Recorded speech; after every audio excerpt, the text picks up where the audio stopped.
ಯಾವ ಜಾಗದಲ್ಲಿ ಏನು ಮಾಡಬೇಕು ಅನ್ನೋ ಪರಿಜ್ಞಾನ ಇಲ್ಲದೆ ಇರೋರೆಲ್ಲ ದೊಡ್ಡ ಲೀಡರ್ಗಳು ಈ ದೇಶದಲ್ಲಿ. ಹುಬ್ಬಳ್ಳಿನಲ್ಲಿ DPI ಕರೆದು ರಂಜಾನ್ ಪ್ರಾರ್ಥನೆ ವೇಳೆ ಸಂಘ ಪರಿವಾರ ಹೇಳನ ಮಾಡಿ ಪ್ಲೇ ಕಾರ್ಡ್ ಇಟ್ಕೊಂಡ್ರಂತೆ. ಯಾಕಪ್ಪ, ಇನ್ಯಾವುದು ಜಾಗನೇ ಇಲ್ವಾ ನಿಮಗೆ ಪ್ರಾರ್ಥನೆ ಮಾಡೋ ಲೆಕ್ಕಾಕಳಿ? ಎಂಥ ಕಟಕ ಮನಸ್ಸುಗಳಿರಬೇಕು ಅವು. ಹಾಗಾದರೆ ಪ್ರಾರ್ಥನೆ ಇದು ಜಾಗಕ್ಕೆ. ಸರಿ, ಗಲಾಟೆ ಆಯಿತು, ಪೊಲೀಸ್ನವ್ರು ಪ್ರತಿಭಟನೆ ಆಯಿತು. ಈಗ ದೂರ FIR ಹಾಕೊಂಡಿದ್ದಾರಂತೆ ಯಾರ ಮೇಲೆ. ನೀವು ನಿಮ್ಮ ಕಾರ್ಯಕ್ರಮಗಳಲ್ಲಿ ಮಾಡಿ ಅದನ್ನು. ಹಬ್ಬದ ದಿನ ಅವ್ರಿಗೆ ಹೊರಟಾಗೋ ಸಂಘ ಸಂಸ್ಥೆಗಳು ಯಾವ್ಯಾವುದು ಬರ್ಕೊಳ್ಳಿ, ಅದ್ರದ್ದು ಒಂದೊಂದು ಪ್ರಿಂಟ್ ಹಾಕಿ ಜೆರಾಕ್ಸ್ ಮಾಡಿ ಇಡ್ಕೊಳ್ಳಿ, ಹಂಚಿ. ಅದು ಮಾಡಿದ್ರೇನೆ ಬುದ್ಧಿ ಬರೋದು. ಹಿಂದೂ ದೇವ್ರನ್ನ ಅವಹೇಳನ, ಇನ್ನೊಂದು ದೇವ್ರನ್ನ ಅವಹೇಳನ ಮಾಡ್ತೀವಿ, ಬಿ ಕೇರ್ಫುಲ್ ಅಂತ ಮೊದಲೇ ಹೇಳ್ಬಿಡ್ಬೇಕು. ಪ್ರತಿದಾಳಿ ಇದ್ದೇ ಇರುತ್ತೆ ಅಷ್ಟೇ. ಇನ್ನು ಪ್ರಧಾನಿಯಾದ ಬಳಿಕ ಮೊದಲ ಬಾರಿಗೆ ನರೇಂದ್ರ ಮೋದಿ ಅವರು ನಿನ್ನೆ ನಾಗ್ಪುರದ RSS ಕಚೇರಿಗೆ ಹೋದ್ರು. ಇದು ಈಗ ಜೋರ್ ಚರ್ಚೆ. ಶಿವಸೇನೆ ನಾಯಕ ಸಂಜಯ್ ರಾವತ್ ಅಂತೂ ಟೀಕೆ ಮಾಡ್ತಾ ಪ್ರಧಾನಿ ಮೋದಿಗೆ ಸೆಪ್ಟೆಂಬರ್ 17ಕ್ಕೆ 75 ವರ್ಷ ಆಗುತ್ತೆ, ಹಾಗಾಗಿ ಅವರ ಪಕ್ಷದ ನಿಯಮದಂತೆ ಅದು ಮೋದಿ ಅವರು ಹೊರಡಕ್ ಮೊದಲು ಸೈಡ್ಗೆ ಹೋಗಿ ಮೊಬೈಲ್ ಅಲ್ಲಿ ರಾವತ್ ಫೋನ್ ಮಾಡಿ, ಏನಾಗುತ್ತೆ ಬಾಪ ದಿನ ಬೆಳಗಾದ್ರೆ ನಿನ್ನ ಮನೆ ಮುಂಭಾಗದಲ್ಲಿ ಮೂಲೆನಲ್ಲಿ ಅಲ್ಲಿ ಮೈಕ್ ಇಟ್ಟಿರ್ತಾರಂತೆ, ಇವ್ರಿಗೊಂದು ಪ್ರತಿಕ್ರಿಯೆ ಕೊಟ್ಟೋಗಕ್ಕೆ. ಡೈಲಿ ಗಣೇಶನ್ ಗುಡಿಗೆ ಬಂದಂಗೆ ಇವ್ರಲ್ಲಿ ಬಂದು ನಿಂತ್ಕೊಂಡು ಅವತ್ತಿನ ಉಡಾಫೆ ಅಂತ ಒಂದೊಂದು ಬಿಟ್ಟು ಹೋಗೋದಂತೆ ಅಲ್ಲಿ ರೈಲನ್ನ. ನೆಟ್ಟಿಗೆ ತನ್ನ ಪಕ್ಷನ ಉಳಿಸ್ಕೊಳಕ್ಕಾಗಿಲ್ಲ ಅಲ್ಲಿ. ಆ ಉದ್ಧವ್ ಠಾಕ್ರೆಗೆ ಹಿಂಗೆ ರೈಲ್ ಬಿಟ್ಟು ಅವ್ರನ್ನ ಪಾಪ ಯಾಮಾರ್ಸಿ ಅವನನ್ನ ಒಳಗೆ ಕಳಿಸಾಯ್ತು ಅಂದರ್ ಪಾರ್ಟಿ ಪಾಪ. ಈಗ ಇಲ್ಲಿ ಹೊಸ ರೈಲು ಗೌಪ್ಯ ಮಾಹಿತಿ ಇವ್ರಿಗೆ ಹೇಳಿದ್ನಲ್ಲ, ಮೋದಿ ಸೈಡ್ಗೆ ಹೋಗಿ ರಿಂಗ್ ಹಾಕ್ಬಿಟ್ಟೆ ಹೋಗಿದ್ದು ಮೋದಿ. ಜೈ ವೆರ್ ಯು ಅಂತಬಿಟ್ಟು, ಇದೊಂದು ಪ್ಲೀಸ್ ಕಾಣ್ಬೇಕಪ್ಪ, ಮಾರ್ನಿಂಗ್ ನಿಂದು ಜನತಾ ದರ್ಶನ ಇದೆಯಲ್ಲಪ್ಪ, ಬೈಟ್ ದರ್ಶನ, ಅದರಲ್ಲಿ ನನಗೆ ಯಾರೋ ಬಾಂಬೆ ಫ್ರೆಂಡ್ ಹೇಳ್ತಾ ಇದ್ರು, ಅದೊಂದು ಜೋಕ್, ಅದು ದಿನ ಬೆಳಗಾದ್ರೆ ಅವ್ರ ಮನೆ ಹತ್ರ ಅಂತ. ಟಿವಿನವರು ಅಷ್ಟೇ ಜೋಕರ್ಗಳ ಥರನೇ ಆಡ್ತಿರ್ತಾರೆ. ಹಂಗಾರೆ ಇನ್ನೇನು ಕೆಲಸ? ಎಸ್, ಪರಮಾಣು ಒಪ್ಪಂದಕ್ಕೆ ಇರಾನ್ ಸಹಿ ಹಾಕಲೇಬೇಕು, ಇಲ್ಲವಾದಲ್ಲಿ ಇರಾನ್ ಮೇಲೆ ಬಾಂಬ್ ದಾಳಿ ಮಾಡುವುದಕ್ಕೂ ಹಿಂಜರಿಯಲ್ಲ ಅಂತ ಅಮೆರಿಕ ಅಧ್ಯಕ್ಷ ಡೊನಾಲ್ಡ್ ಟ್ರಂಪ್ ನೇರವಾಗಿ ಎಚ್ಚರಿಕೆ ಕೊಟ್ಟಿದ್ದಾರೆ. ಅಲ್ಲದೆ ಇರಾನ್ ಮೇಲೆ ಹೆಚ್ಚುವರಿ ಸುಂಕ ವಿಧಿಸುವ ಬಗ್ಗೆಯೂ ಕೂಡ ಚಿಂತನೆ ನಡೆಸುತ್ತಿದ್ದೀವಿ ಅಂತ ಸಂದರ್ಶನದಲ್ಲಿ ಹೇಳಿಕೊಂಡಿದ್ದಾರೆ. ಇಂತಹ ಗೊಡ್ಡು ಬೆದರಿಕೆಗೆ ನಾವು ಸೊಪ್ಪು ಹಾಕಲ್ಲ, ಯಾವುದೇ ಸಂಭಾವ್ಯ ದಾಳಿಯನ್ನು ಎದುರಿಸೋಕೆ ನಾವು ಸಿದ್ಧ ಅಂತ ಇರಾನ್ ಅಧ್ಯಕ್ಷರು ಕೂಡ ತಿರುಗೇಟ್ ಕೊಟ್ಟಿದ್ದಾರೆ. ಈ ಮಧ್ಯೆ ನನಗೆ ಕೆಲಸ ಮಾಡಲು ಇಷ್ಟ, ಹಾಗಾಗಿ ತಮಾಷೆ ಮಾಡ್ತಾ ಇಲ್ಲ, 3ನೇ ಅವಧಿಗೂ ನಾನೇ ಅಧ್ಯಕ್ಷನಾಗಲು ಬಯಸ್ತೀನಿ ಅಂತ ಟ್ರಂಪ್ ಹೇಳಿದ್ದು ಚರ್ಚೆ. ಅವ್ರ ಫ್ರೆಂಡ್ ಮೋದಿ ಇಂಡಿಯಾನಲ್ಲಿ ಬಿಡ್ತಾರ, ಅವರು ಇಲ್ಲದೆ ಇರೋ 3ನೇ ಅವಧಿ ಕೈ ಹಾಕವ್ರೆ ಸಾಯಪ್ಪ. ಫ್ರೆಂಡ್ 3ನೇ ಅವಧಿ ಆಗ್ಲೇ ಕೈಯಲ್ಲಿ ಇದೆ. ಹೌದು, ಈ ಬೈಟ್ ಪ್ರೆಸಿಡೆಂಟ್ ಇದಾನಲ್ಲ, ಯಾರು, Sanjay Rawat, TV bite president, association president, ಅವ್ರು ಹೇಳ್ಬಿಟ್ರು ಅಂತ ಹೋಗ್ಬಿಡ್ತಾರ. ಹೋದ್ರು ಅವ್ರು ಇಷ್ಟಪ್ಪ, ನಿಮಗೇನು ಹಣೆ ಬರ, ಇವ್ರಿಗೆಲ್ಲ ಹಾಲು ಕುಡಿಬೇಕು ತಾನೇ ಅವತ್ತು. ಅವ್ರ ಪಕ್ಷದವರಿಗೆ ಬೇಡವಾಗಿದ್ಮೇಲೆ ಇವ್ರು ಯಾರು ಸರ್ ಕೇಳಕ್ಕೆ? ಫೋನ್ ಮಾಡು ಕರ್ನಾಟಕಕ್ಕೆ, ಚೀಪ್ ಅಂತೆ ನಂದಿನಿ. ಸರ್ 4 ರೂಪಾಯಿ ಜಾಸ್ತಿ ಮಾಡವ್ರೆ. ಆದ್ರೂ ಚೀಪ್ ಕಂಡ್ರೆ ಬೇರೆ ಸ್ಟೇಟ್ ಕಂಪೇರ್ ಮಾಡಿದ್ರೆ, ಬೇರೆ ಸ್ಟೇಟ್ ಕಂಪೇರ್ ಮಾಡಿದ್ರೆ ಚೀಪ್, ಅಷ್ಟಕ್ಕೆ ತೃಪ್ತಿ ಪಡ್ಕೊಂಡು. ನಾನೊಂದಿನ ಕೇಳ್ತೀನಿ, ಇದು ಡಾಲರ್ ರೇಟು ಇದು ರುಪಿಗೆ ಯಾಕೆ ಹಿಂಗೆ ಆಗ್ಬಿಟ್ಟಿದೆ, ಒಂದು ಸ್ವಲ್ಪ ಈಕ್ವಲ್ ಮಾಡ್ಕೊಡಮ್ಮ ಅಂತ ಕೇಳ್ಬೇಕು ಒಂದಿನ. ಡಾಲರ್ ಕೇಳ್ಬೇಕು ಒಂದಿನ, ಲೆವೆಲ್ ಅಲ್ಲ ನಿಂದು ಆ ಕಡಮ್ಮ ಅನ್ಬೇಕು. ಮ್ಯಾಮ್ನಾರ್ ಅಲ್ಲೆಲ್ಲ ಸಾವು ನೋವು ಆಗಿದೆ. 1700ಕ್ಕೆ ಹೋಗಿದೆ, ಇಲ್ಲ 2000 ಚಿಲ್ಲರೆಗೆ ಹೋಗಾಗಿದೆ ಅಂತ ಹೇಳ್ತಿದ್ದಾರೆ. ಸಾವು 3500 ಜನ ಗಾಯ ಆಗಿದೆ, 300 ಜನ ನಾಪತ್ತೆ ಅಂತಿದ್ದಾರೆ. That may not be fair figure, ಇನ್ನೂ ಜಾಸ್ತಿ ಇರುತ್ತೆ. ಭಾರತ ತನ್ನ ಕೆಲಸವನ್ನು ತನ್ನ ಕೈಲಾಗಿದ್ದನ್ನೆಲ್ಲ ಮಾಡ್ತಾ ಇದೆ. ಶ್ವಾನದಳವನ್ನು ಬಳಸ್ಕೊಳ್ಳೋದು ಮಾಡ್ತು. ಚೀನಿ ಪ್ರಜೆಗಳು ಅದನ್ನು ಕಟ್ಟಿದ್ದು ಚೀನಾ ಕಾಂಟ್ರಾಕ್ಟರ್ಗಳು, ಅವರೆಂಥ ಕಳ್ಳರು ಅಂತಂದರೆ ಪ್ರಚಂಡ ನನ್ನ ಮಕ್ಕಳಪ್ಪ, ನಿಜವಾಲು ಬಿದ್ದಿರೋದ್ರೊಳಗಡೆ ಅದು ಯಾವುದೋ ದಾಖಲೆ ಹುಡ್ಕಕ್ಕೆ ಹೋಗೋವಂತಲ್ಲ 4 ಎಂಥ ಕಳ್ಳರು ಇರ್ಬೇಕು ಲೆಕ್ಕಾಕಳಿ. ಇನ್ನು ಡೊಕ್ಲಾಮ್ಗೆ ರೌಡಿಗಳ ಟೈಪ್ ಬಡಿಗೆ ಹಿಡ್ಕೊಳ್ಳದೆ ಬತ್ತಾವ ಅವು, ಎಂಥ ಕಳ್ಳರು ಇರಬೇಕು. ಏನ್ ದಾಖಲೆ ಅದು? ಏನು ದಾಖಲೆಪ್ಪ? ಯಾರನ್ನೊಬ್ಬ ಪೊಲೀಸ್ನವರು ಬಾಣ ಇಲ್ಲೊಂದು ಸ್ವಲ್ಪ ನಿನ್ನ ಬಾಯ್ ನಮ್ಮ ಜೊತೆ ಅಂತ ಕರ್ಕೊಂಡೋಗಿದ್ದಾನೆ. ಮೇಲೆ ಬಿಡ್ತಾರೆ, ಚೈನಾನವ್ರದ್ದು ಗುಟ್ರು ಹಾಕ್ತಾರೆ ಪಾಪ. ಈ ದೇಶ ಥೈಲ್ಯಾಂಡ್ಗೆ ತಡ್ಕೊಳಕ್ಕಾಗಲ್ಲ, ಬಿಡ್ತಾರೆ ಅಷ್ಟೇ. ಅವತ್ತಾನೆ ಚೆಕ್ ಇನ್ ಆಗಿದ್ವಿ. ನಾನು ಅವನಿಗೆ ಸ್ನಾನ ಮಾಡಿಸ್ತಾ ಇದ್ದೆ ಬಾತ್ ಟಬ್ ಅಲ್ಲಿ. ಯಾವಾಗ ಸ್ವಲ್ಪ ಜೋರಾಗಿ ಮುಂದೆ ಹೋಯ್ತು ಬಾತ್ ಟಬ್, ಏನೋ ಪ್ರಾಬ್ಲಮ್ ಇದೆ ಅನ್ಸ್ತು. ಅಷ್ಟೊತ್ತಲ್ಲಿ ನಮ್ಮ ಮನೆಯವರು ಬಿಲ್ಡಿಂಗ್ ಶೇಕ್ ಆಗ್ತಾ ಇದೆ, ಬಾಬಾ ಹೋಗೋಣ ಅಂತ ಅಂದ್ರು. ಏನಾಗ್ತಾ ಇದೆ ಆ ಸೆಕೆಂಡ್ ಅಲ್ಲಿ ಗೊತ್ತಿರ್ಲಿಲ್ಲ. ಹೊರಗಡೆ ಬಂದ್ಮೇಲೆ ಜನ ಹೇಳಕ್ ಸ್ಟಾರ್ಟ್ ಮಾಡಿದ್ರು, ಇಲ್ಲ ಅರ್ಥಕ್ವೇಕ್ ಆಗ್ತಾ ಇದೆ. ಪುನಃ ನಾವು ರೋಡಿಂದ ಓಡಕ್ ಸ್ಟಾರ್ಟ್ ಮಾಡಿದ್ವಿ, ಬಿಕಾಸ್ ಎಲ್ಲ ಹೈ ರೈಸ್ ಬಿಲ್ಡಿಂಗ್ಸ್ ಇದ್ವು. ಎಲ್ಲಿ ಅಟ್ಲೀಸ್ಟ್ ಸ್ವಲ್ಪ ಪರವಾಗಿಲ್ಲ ಚಿಕ್ಕ ಬಿಲ್ಡಿಂಗ್ಸ್ ಇದೆ, ಅಲ್ಲೋಗಿ ನಿಂತ್ಕೊಂಡಿದ್ವಿ. ನಾವು ಇದ್ದಿದ್ದು 10th ಫ್ಲೋರಲ್ಲಿ. ಸೊ ನಾನು ರೂಮಲ್ಲಿ ಮಲ್ಕೊಂಡಿದ್ದೆ, ಹಂಗೆ ಏನೋ 2 ಸರಿ ತಲೆ ತಿರುಗ್ದಂಗೆ ಆಯ್ತು. ಆಮೇಲೆ ಟೈಲ್ಸ್ ಸೌಂಡು, ಗ್ಲಾಸ್ ವೈಬ್ರೇಷನ್ ಅವೆಲ್ಲ ಸ್ಟಾರ್ಟ್ ಆಯ್ತು.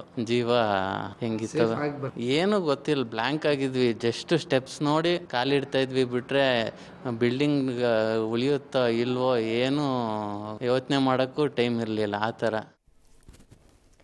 ದೇಶದ ಸಾರ್ವಜನಿಕ ಶಿಕ್ಷಣ ವ್ಯವಸ್ಥೆಯ ಕಗ್ಗೊಲೆ ಕೊನೆಗೊಳ್ಳಬೇಕು ಅಂತ ಪ್ರಧಾನಿ ಮೋದಿ ವಿರುದ್ಧ ಸೋನಿಯಾ ಗಾಂಧಿ ವಾಗ್ದಾಳಿ ಮಾಡಿದ್ದಾರೆ. ಎನ್ಇಪಿ ಶಿಕ್ಷಣದಲ್ಲಿ ಅಧಿಕಾರದ ಕೇಂದ್ರೀಕರಣ, ಖಾಸಗಿ ವಲಯದ ಹೊರಗುತ್ತಿಗೆ ಮೂಲಕ ವಾಣಿಜ್ಯೀಕರಣ ಮತ್ತು ಪಠ್ಯಪುಸ್ತಕಗಳು, ಪಠ್ಯಕ್ರಮ ಮತ್ತು ಸಂಸ್ಥೆಗಳ ಕೋಮುವಾದೀಕರಣವಾಗಿದೆ ಅಂತ ಟೀಕಿಸಿದ್ದಾರೆ. ಆದರೆ ಹಿಂದಿ ಹೇರಿಕೆ ವಿಷಯವಾಗಿ ಎಲ್ಲೂ ಕೂಡ ಮೇಡಮ್ ಮಾತಾಡಿಲ್ಲ. ಇಲ್ಲಿವರೆಗೂ ಮಲಿಕಾಡಿದ್ರು, ಈಗ ಇದ್ದಕ್ಕಿದ್ದು ಎದ್ದು ಬಂದ್ಬಿಟ್ರಂತೆ ಎಲ್ಲೋ ಆರ್ಟಿಕಲ್ ಬರೆಯೋಕ್ಕೆ.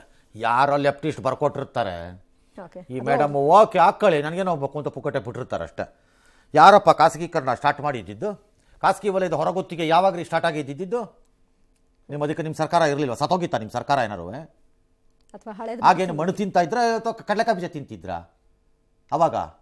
ಮೇಡಮು ಯಾರಪ್ಪ ಮಾಡಿದ್ದು? ಹರಿಕಾರ ಮನಮೋಹನ್ ಸಿಂಗ್ ಅಂತ ಬುರುಡೆ ಬಿಡ್ತಾ ಇದ್ರಿ ಹೇಳ್ಕೊಂಡಂಗಾರೆ. ಅಧಿಕಾರ ಎಲ್ಲ ಇದ್ರ ಕಾರಣ ನಿಮ್ಮ ಸರ್ಕಾರದಲ್ಲೇ ಸ್ಟಾರ್ಟ್ ಆಗಿದ್ದು, ಅಧಿಕಾರದ ಕೇಂದ್ರೀಕರಣ ಸೆಂಟ್ರಲ್ ಗೌರ್ಮೆಂಟಲ್ಲಿ. ಸುಮ್ಮನೆ ಬಿಡ್ತಾ ಇರೋದು ರೈಲನ್ನು ಕೂತ್ಕೊಂಡು. ಯಾವನ ಬರ್ಕೊಂಬಂದ ಲೆಫ್ಟಿಸ್ಟು ಪುರ್ಸೊತ್ತ ಕೂತ್ಕೊಂಡು ಪ್ರಿಂಟ್ ಮಾಡೋಕೆ ಇನ್ಯಾವನ ಒಬ್ಬ ರೆಡಿ ಇದ್ದ, ಒಂದು ಬುರ್ಡೆ ಬಿಟ್ರು ತಗಂತ. ಪೊಲಿಟಿಕಲ್ ಭಾಷೆ, ಸುಮ್ಮನೆ ಪೊಲಿಟಿಕಲಿ ಬಿಡೋದು ರೈಲ್ನ. ಎಸ್, ಉತ್ತರ ಪ್ರದೇಶದ ನೋಡಾದಲ್ಲಿ ಐಷಾರಾಮಿ ಲ್ಯಾಂಬೋರ್ಗಿನಿ ಕಾರ್ ಅಪಘಾತವಾಗಿದೆ. ಸುಮಾರು 300 ಕಿಲೋಮೀಟರ್ ವೇಗದಲ್ಲಿ ನಿರ್ಲಕ್ಷ್ಯವಾಗಿ ಕಾರ್ನ ಡ್ರೈವ್ ಮಾಡಿದ್ದಾನೆ. 2 ಕಟ್ಟಡ ಕಾರ್ಮಿಕರಿಗೆ ಗಂಭೀರವಾಗಿ ಗಾಯವಾಯಿತು. ಆದಾಗ್ಯೂ ಆಕ್ಸಿಡೆಂಟ್ ಮಾಡಿದ ದೀಪಕ್ ಕುಮಾರ್ ಅನ್ನೋನು ಏನೂ ನಡೆದೇ ಇಲ್ಲ ಅನ್ನೋ ಹಾಗೆ ಯಾರಾದರೂ ಸತ್ತಿದ್ದಾರಾ ಅಂತ ಕೇಳಿದ್ದಾನೆ. ದೀಪಕ್ನ ವಶಕ್ಕೆ ಪಡೆದಂತಹ ಪೊಲೀಸರು ಅತಿ ವೇಗ ರ್ಯಾಶ್ ಡ್ರೈವಿಂಗ್ ಕೇಸನ್ನ ದಾಖಲು ಮಾಡಿದ್ದಾರೆ. ಆದರೆ ಟೂ ಮಚ್ ಇದು ಪದೇ ಪದೇ ಆಗ್ತಾ ಇವೆ ಈ ಥರ.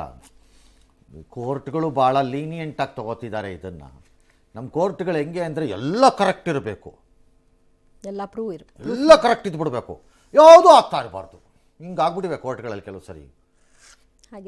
ಕಮ್ಮಿ ಆಗೋದು ಹೇಗೆ? ಅದು ಹೆಂಗಾಗತ್ತೆ?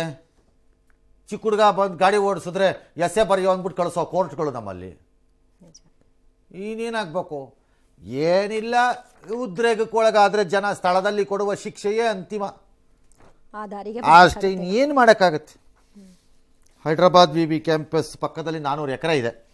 ಅದೊಂದಷ್ಟು ಜಮೀನನ್ನು ಹೈದ್ರಾಬಾದ್ ತೆಲಂಗಾಣ ಸರ್ಕಾರ ಎತ್ಕೊಂಡು ಅದೇನೋ IT ಪಾರ್ಕ್ ಮಾಡೋಕ್ಕೆ ಅಂತ ಹೊರಟಿದ್ದಾರಂತೆ. ಮರ ಗಿಡ ಎಲ್ಲ ಅಂತ ವಿದ್ಯಾರ್ಥಿಗಳು ಬಂದು ಗಲಾಟೆ ಮಾಡಿದ್ರಂತೆ. ಅದೇ ಅಯ್ಯೋ ಅಲ್ಲಿ ಪ್ರಾಣಿಗಳೆಲ್ಲ ಇವೆ, ಅದು ಯಾವ್ಯಾವೋ ನೀವು ಹಿಂಗೆ ಮಾಡಿ ಫಾರೆಸ್ಟ್ ಎಲ್ಲ ಹಾಳು ಮಾಡಿ ಎನ್ವಿರಾನ್ಮೆಂಟನ್ನೆಲ್ಲ ಹಾಳು ಮಾಡಿದ್ರೆ ಹೇಗ್ರಿ ಅಂತಂದ್ಬಿಟ್ಟು ಗಲಾಟೆ ಮಾಡಿದ್ದಕ್ಕೆ ಪೊಲೀಸ್ನವ್ರು ಎಲ್ಲರಿಗೂ ಬಾರಿಸಿ ಹೊಡೆದು ಚಚ್ಚಾಕಿ ಕರ್ಕೊಂಡು ಹೋದರು.